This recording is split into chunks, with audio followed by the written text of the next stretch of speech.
Something strange is happening on Carnival cruise ship, something that's got loyal passengers whispering, debating, and even threatening to change cruise lines. It started as a simple question on board, but quickly turned into a wave of frustration and confusion that no one saw coming. People are talking in private Facebook groups, Reddit threads are lighting up, and longtime cruisers are saying, "This just isn't right." But what exactly is it that's causing so much anger? Why are people, who usually count down the days until their next Carnival voyage, now rethinking their plans? This isn't about weather delays or noisy neighbors, this goes deeper. Something about the onboard experience is changing, and it's leaving passengers feeling caught off guard. Some say it's a matter of principle. Others believe it's about fairness. And a growing number are demanding answers from Carnival. But the truth? It's not what you'd expect. It's something hiding in plain sight until it affects you directly. So, what's the real story behind this mysterious controversy? In just a moment, we're pulling back the curtain and diving into the full truth. But before we do, make sure you hit that like button, subscribe, and stay tuned because what we're about to uncover might just change the way you cruise forever. So, what exactly is causing all this uproar among Carnival Cruise Line passengers? It's not a scandal in the traditional sense. It's not a mechanical failure or a pricing error. It's actually about food. Yes, food. But not just any food. It's about how Carnival is now handling a particular dining policy that's caught cruisers completely off guard. And while that might not sound dramatic at first, when you hear how it's being implemented and how passengers are finding out about it, you'll understand why emotions are running high. Imagine you're on vacation, finally seated at your favorite dining venue on board, the excitement of the open sea still fresh, and you're handed the menu. You spot one of your favorite dishes, you've had it before on other Carnival sailings, and you decide to order it. No big deal, right? But then, the waiter politely informs you that ordering a second entree will now cost you extra. Not because it's some fancy upgrade, not because you're eating at a specialty restaurant, but because of a newly enforced policy that limits how many entrees you can have included in your main dining experience. Suddenly, something that felt like part of the cruise charm, a little indulgence, a second helping, now feels like a surcharge.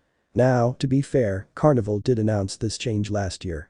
They introduced a policy stating that passengers in the main dining room could order one entree included in the price, and a second would cost $5. Not outrageous, sure, but here's the catch. Many cruisers didn't notice this update when it was rolled out. It wasn't broadly advertised in a way that stuck with the everyday guest. Most people discovered it only when they were already sitting at the table, menu in hand, and ready to enjoy their evening. That's where the problem starts, not with the price, but with the surprise. Passengers feel blindsided. They weren't given a clear heads up, and even regular Carnival fans, people who have sailed with the line for years, were left saying, "Wait, what?" And in the world of cruising, where the experience is as much about expectations as it is about destinations, that's a big deal. When something that was always free suddenly comes with a charge, it doesn't just change the cost, it changes the vibe. The trust. The sense of value. And that's what so many people are reacting to online. Social media forums are buzzing.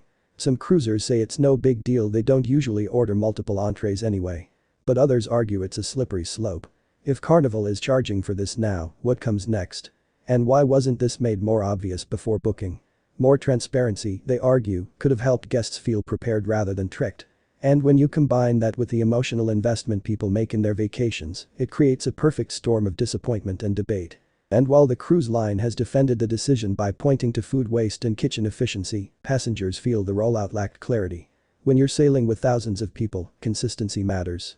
And if some servers are mentioning the fee and others aren't, or if it's hidden at the bottom of the menu rather than stated up front, it feels like a game of gotcha, especially when you're already halfway through your cruise. So the real question isn't just about $5. It's about transparency. It's about whether guests feel respected, informed, and valued. Carnival says they want to streamline dining and reduce waste, but guests are saying they want fairness, honesty, and communication.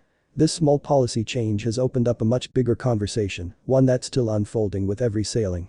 And in the end, that's what makes this story worth talking about. Because cruising is more than just the food, more than the shows or the ports. It's the experience. The feeling. And when something changes that feeling without warning, it resonates. If you've had this happen on a recent sailing or you're about to cruise and wondering what else might have changed, drop your thoughts in the comments below. We'd love to hear from you. And don't forget to subscribe for more updates like this. We're keeping an eye on the fine print so you don't have to.